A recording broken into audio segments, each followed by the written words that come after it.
अभी हम बात करने वाले हैं अलीगढ़ मुस्लिम यूनिवर्सिटी की।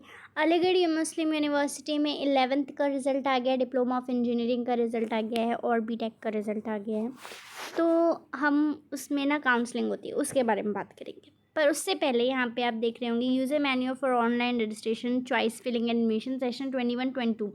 तो इस सेशन पे मत जाइएगा, प्रोसेस सेम ही रहेगा। हाँ, ये इस सेशन का अभी तक आया नहीं है, जब आ जाएगा तो हम आपको नोटिफाई कर देंगे। So let's start. Point is कि all the eligible candidates who figure in the select chance memo और nomination list are required to register online as per notified schedule of the concern course, जो कि notified schedule अभी तक आया नहीं है। जब ये स्केड्यूल आएगा तो हम आपको हमारे चैनल द्वारा पता चल जाएगा। बाकी आप AMU की वेबसाइट पे भी रेगुलर चेक कर सकते हैं। On the online portal for counselling and admission, जो कि है amu.online.ac.in, ये काउंसलिंग की है, counseling.amu.online.ac.in, ये आप चेक कर सकते हैं काउंसलिंग के लिए। From places of their convenience, preferably use a laptop text. Okay, next point is candidates who do not complete all the steps leading to a completion of admission as detailed below for the course concerned as per notified schedule will be treated as candidate who are not interested in taking admission. तो आपको देखिए, अगर आपने पूरा procedure है जो follow नहीं किया, जो कि प्रोसीजर ये है, रजिस्ट्रेशन, लॉगिन, फिर डॉक्यूमेंट अपलोड करने, स्कैन और फ़ोटो दोनों साइट से, फिर चॉइस फिलिंग और अनलॉकिंग, मतलब आपको क्या लेना है, submission of the uploaded documents और पेमेंट। तो ये अगर आप नहीं करते हैं तो वो माना जाएगा कि आप इंटरेस्टेड नहीं हैं और आपका उस कोर्स में आपका एडमिशन कैंसिल हो जाएगा, आपकी अलॉटेड सीट किसी और को दे दी जाएगी, क्योंकि इसे लापरवाह बिहेवियर माना जाता है। तो ये आपको फिल करना है। अब यही प्रोसेस हम डिटेल में जानेंगे।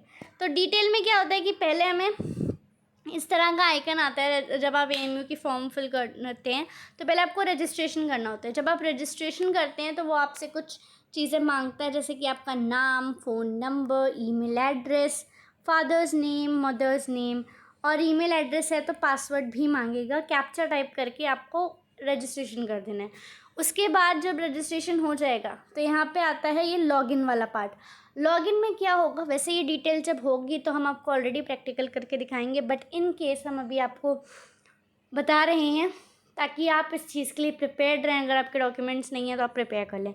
फिर हम रजिस्ट्रेशन करने के बाद वापस लॉगिन करेंगे। लॉगिन में क्या चाहिए होता है, मेल ID चाहिए होता है आपका, और पासवर्ड जो आपने रजिस्ट्रेशन में क्रिएट किया उससे आपका लॉगिन हो जाता है। लॉगिन के बाद आपको करने पड़ते हैं डॉक्यूमेंट्स अपलोड अपने।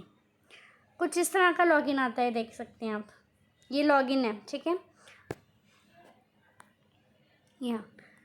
तो यहाँ पे लॉगिन, ये रजिस्ट्रेशन है। लॉगिन कुछ इस प्रकार का ही लॉगिन भी दिखाता है कि आपका ईमेल एड्रेस और पासवर्ड दिखा रहा है। उससे पहले हम अपलोड करने पड़ते हैं। उससे पहले हम देखते हैं कि यहाँ पे कुछ पॉइंट्स दिए हैं जो रजिस्ट्रेशन में आपको ध्यान रखने। Candidate should remember his password for continuation of the remaining process of log n, document upload. आपको अपना पासवर्ड याद होना चाहिए। पासवर्ड चेंज भी हो सकता है, बट फिर भी आपको याद रहना चाहिए, तो आप इसे किसी नोट कर सकते हैं, ठीक है। उसके बाद है candidates whose name does not figure in the select chance memo nomination list of the concern course is not permitted to register for the course concern.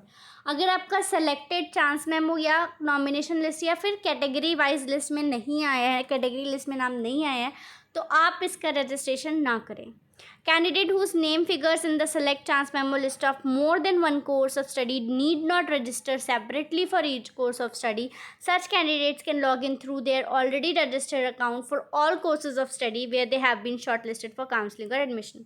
अगर आपका डिप्लोमा इन इंजीनियरिंग भी आ गया है और आपका 11 साइंस भी आ गया है, दोनों में नाम आया है, तो आपको दोनों के लिए अलग अलग रजिस्ट्रेशन करने की ज़रूरत नहीं है। एक ही रजिस्ट्रेशन से आपके जितने भी उसमें नाम आया आप चेक कर सकते हैं, ठीक है।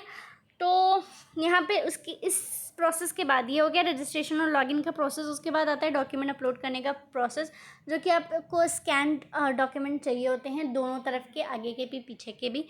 जो भी वो डॉक्यूमेंट्स मांगेगा वो देने पड़ेंगे, ओके। देन आपको करनी होती है अपनी चॉइस फिलिंग, ठीक है।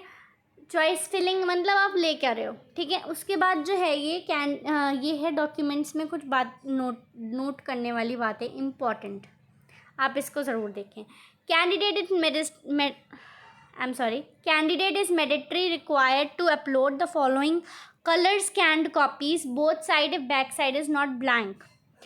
क्लास 10th हाई स्कूल का certificate in support of date of birth, क्योंकि क्लास 10 का जो सर्टिफिकेट होता है, मैं रिजल्ट की बात नहीं कर रही हूँ, मैं सर्टिफिकेट की बात कर रही हूँ, उसको as an date of birth लेते हैं.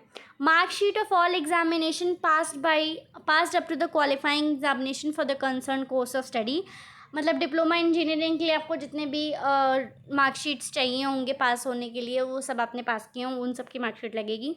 Marksheet all semesters parts transcript of qualifying examination for the concern course of study.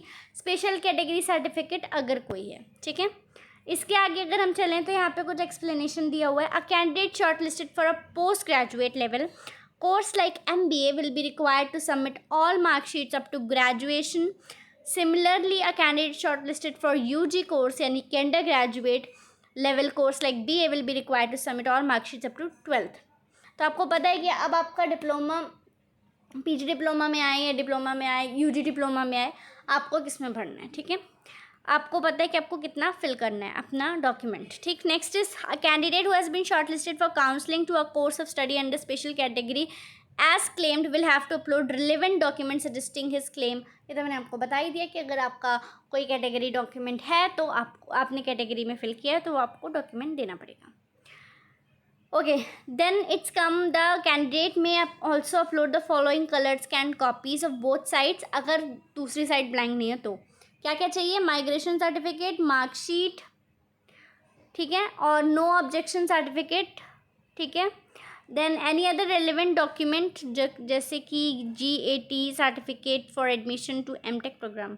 कोई भी अगर और कोई डॉक्यूमेंट हो. The permission file format for uploading photo and signature JPG, GPG, BMP etcetera. While permissible format for uploading documents are PDF, JPG, GPG.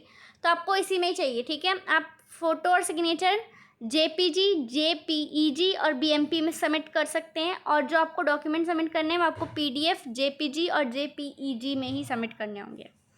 ठीक है, तो इसका एक प्रोसेस है. बाकी अभी क्योंकि कोविड ओवर हो गया है तो ये प्रोसेस ऑनलाइन सारा होगा नहीं होगा, I am not sure about it. इसके लिए नोटिफिकेशन आएगी जब आपके स्केड्यूल की, तभी पता चल जाएगा. बट ये डॉक्यूमेंट्स रिक्वायर्ड होंगे, तो चाहे वो ऑनलाइन हो चाहे वो ऑफलाइन हो, आप अपने डॉक्यूमेंट्स प्रिपेयर करके रखिए. इसके अलावा अभी आपका काउंसलिंग का डेट कब आएगा, ये बहुत बड़ा सवाल होगा आपके लिए. तो मुझे लगता है कि डेट जो होगी बाई सितंबर, क्योंकि आज 22 अगस्त हो गया है, तो बाई सितंबर आपका डेट आ सकता है.